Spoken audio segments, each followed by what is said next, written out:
Hola, bienvenida a la sección Educa con Alas. Hoy voy a hablarte sobre los amigos imaginarios, en concreto sobre cuándo y por qué surgen, qué hacer si los tiene y cuándo preocuparse.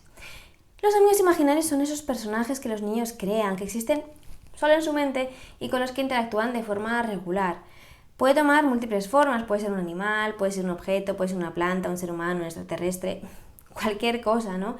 Y el niño que lo tiene suele hablar y jugar con él, incluso lo suele incorporar como un participante más de sus juegos simbólicos, ¿no?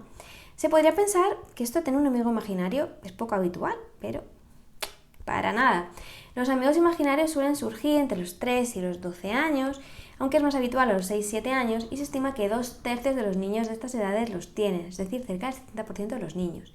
Puede parecer una cifra muy elevada, porque si preguntas a los padres si su hijo tiene uno, te van a decir seguramente que no. Y es que en muchas ocasiones los padres desconocen de su existencia, porque el niño prefiere jugar con su amigo imaginario únicamente cuando está solo. El niño lo suele crear cuando está atravesando un momento un poco estresante, una etapa un poco difícil y no sabe a quién contárselo. Digamos que no existe un perfil de niño que pueda tenerlo, pero sí se sabe que es más frecuente en niños primogénitos, es decir, en los hijos mayores o en hijos únicos, ¿no? Así como en niños que tienen más creatividad. A algunos padres les preocupa que sus hijos tengan amigos imaginarios. No sé si será tu caso o no, pero lo que sí te puedo decir es que no es negativo, más bien al contrario, ¿no? Porque le ayuda a gestionar sus emociones y sus sentimientos y a desarrollar el lenguaje. Además, se ha visto que si el niño tiene un amigo imaginario en la infancia, cuando llega a la adolescencia, suele ser un niño mucho más creativo, con mayor empatía y buenas habilidades sociales. Ojo, esto no quiere decir que tengas que obligar a tu hijo a tener amigos imaginarios. Si no lo tienes, que no lo necesita.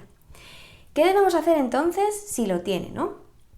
Bueno, pues como he dicho antes, se trata de no preocuparnos, ¿no? Porque al final es bastante habitual entre los 3 y los 12 años y salvo en contadas ocasiones, pues al final no significa que tenga ningún tipo de problema, ¿no?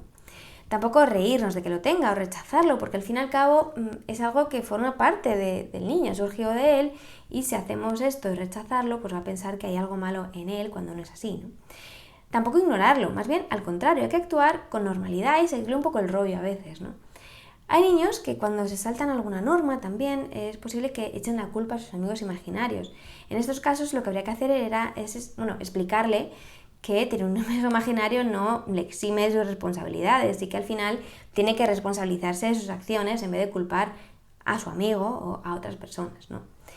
Si al niño le cuesta contar sus experiencias cotidianas o sus problemas, el amigo imaginario puede ayudar, ¿no? Porque podemos aprovechar a preguntarle qué le ocurre a través de su amigo. Si le preguntas cómo se siente su amigo imaginario o qué piensa de tal o cual persona o situación, al final la opinión que te va a dar va a ser la suya propia, ¿no?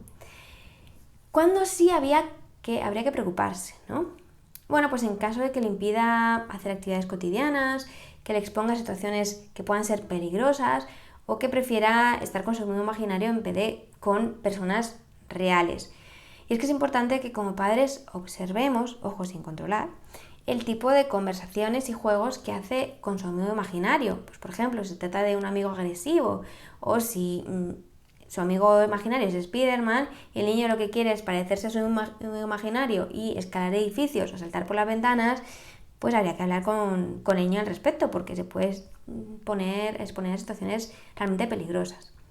Bueno, hasta aquí el Educa con Alas de esta semana. Puedes dejarme un comentario diciéndome qué te ha parecido y dando sugerencias para otros temas.